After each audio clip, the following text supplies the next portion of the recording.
Hello, my friends. Welcome to the 3-day self-love challenge.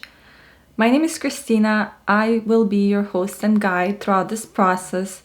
And I want to tell you a big thank you from the bottom of my heart for being here. This is going to be one of the most important things that you can do for yourself and for your own self-healing journey.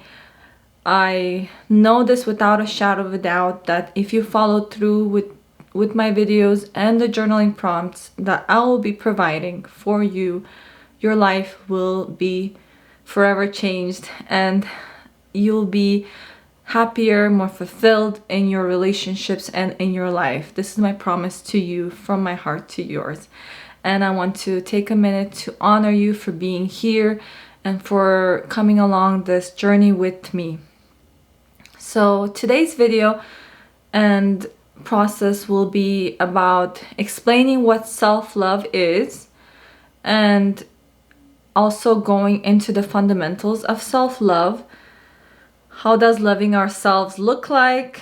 Why do we give our power away to other people, to situations, to environment, to our bosses, our jobs, and how do we take our power back?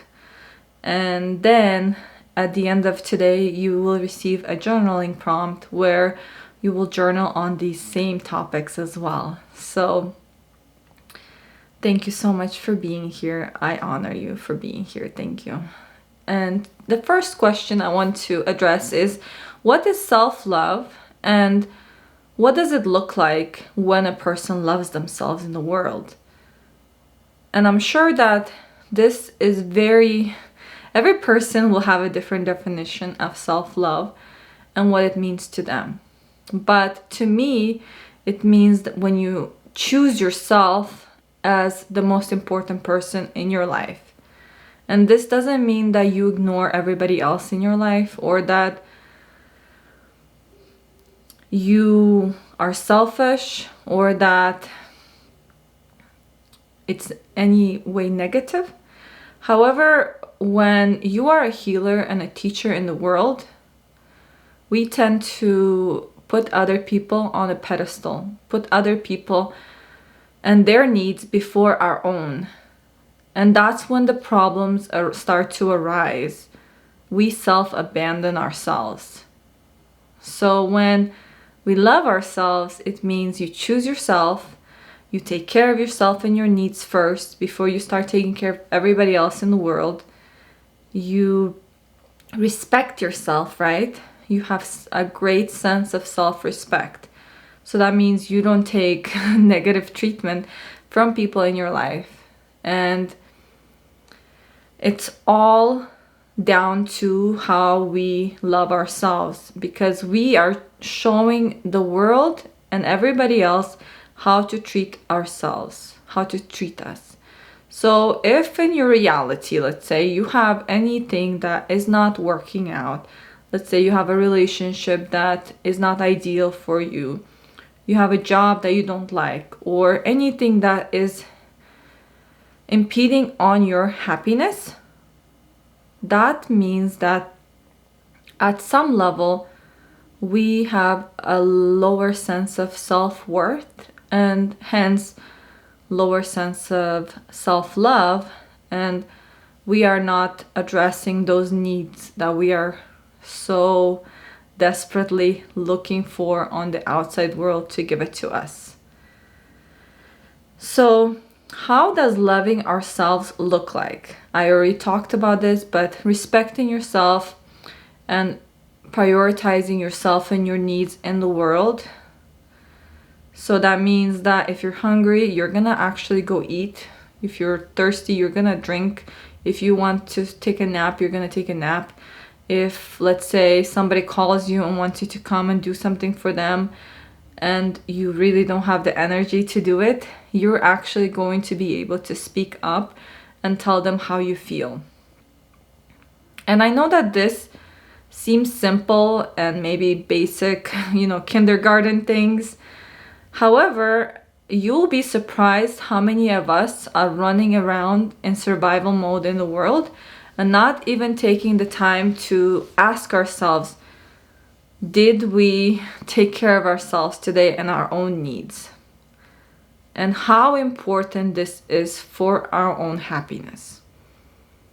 Because if there's any part of you that is still struggling with some sense of resentment, unhappiness, then there is lack of self-respect and self-love. And how does this develop in our lives? I want you to think of your childhood.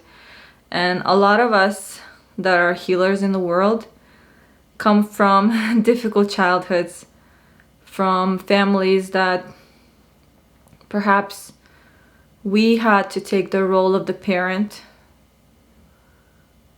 to the siblings, our parents, the environment. We had to make sure that everybody else was okay so that we are happy, and it was for our survival.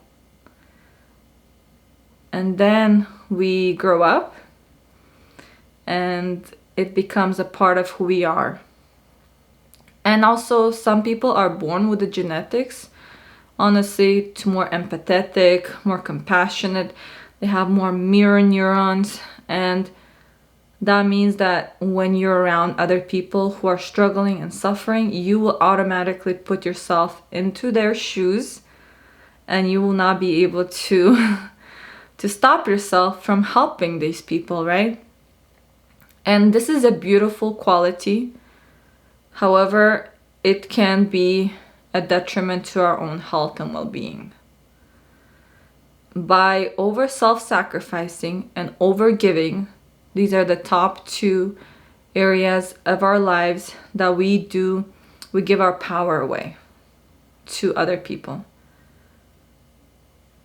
And I want you to think right now, what is a way that you overgive and over self-sacrifice in your own life? For me, I used to work as a registered nurse, and I really loved my career. I loved what I did for a living. I felt so happy and fulfilled, and I felt it was my purpose.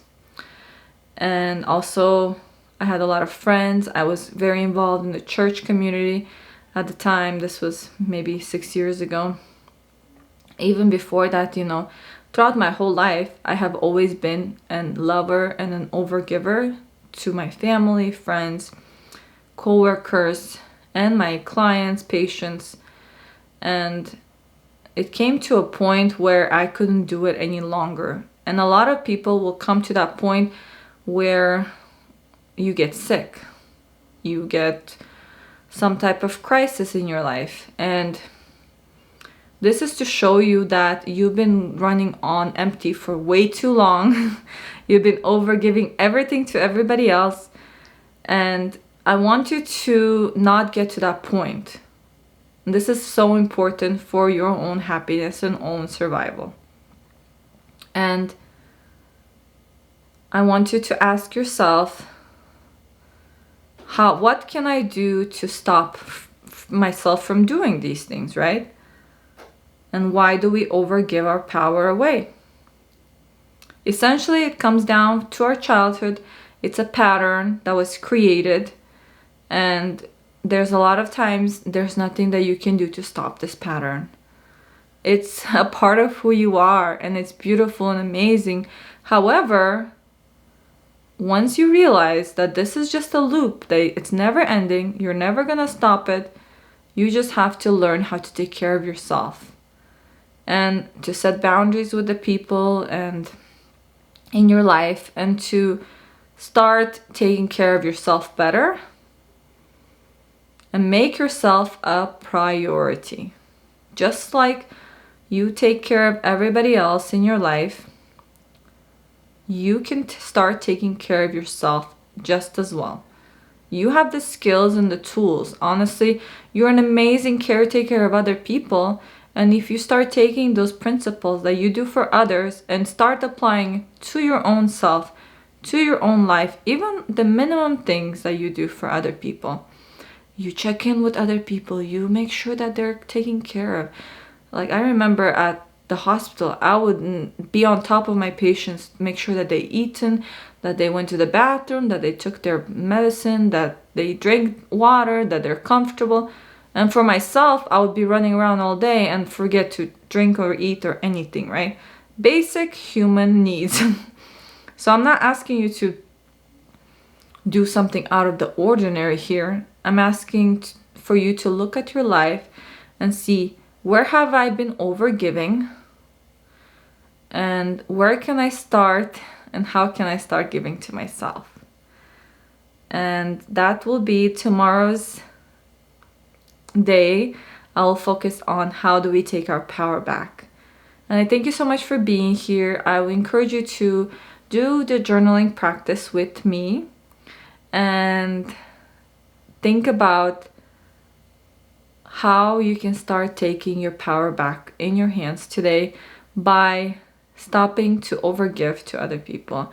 And when somebody asks you for something, or when you have all these responsibilities to do for others, you can start thinking about how you can minimize those responsibilities as much as possible. Of course, this is not always, possible, but also, how do we start giving to ourselves? Thank you so much for being here. I look forward to seeing you tomorrow. Namaste, my friends. Bye-bye.